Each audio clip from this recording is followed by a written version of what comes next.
That is a powerful story from Kevin Rader, who joins us now to talk a little bit more.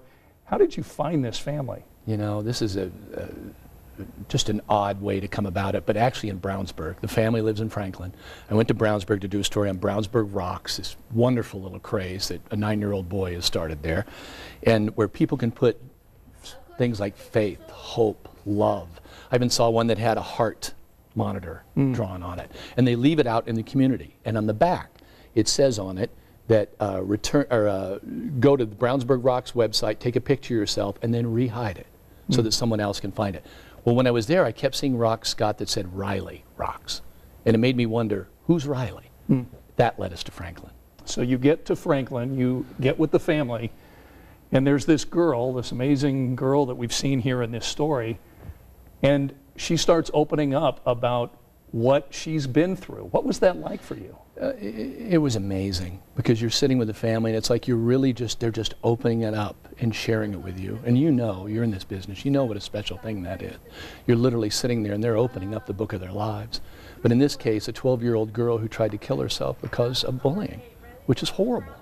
And how was the family coping with it? What were they doing? And the amazing thing is, of the three sitting there, stepdad, mom, and Riley's the one who shined. She had the strength. And there was a moment in there I shared with you where her mom, admitted, as a mother would, am I failing? Did I fail you? And Riley interjected quickly and said, it's not your fault. You didn't fail me. And she said she didn't want to hear that anymore. And then in a light moment, she turns to the camera and she goes, I don't want you to cry in front of the camera. It was sweet.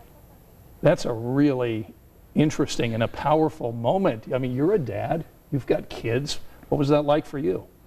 You know what I like most about this story, and I shared this with you earlier? This shows, I hope, that parents will watch this with their children, and their children ever even consider this. They'll see that coming out on the other side, don't do it. Riley said now that she'd made a mistake. She knows that. She told her parents she'd never do it again. But not every kid gets that chance. So who would know that a 12-year-old would have this powerful message to be able to look at you and say, don't do it. That's why I want people to see this story. She found her rock.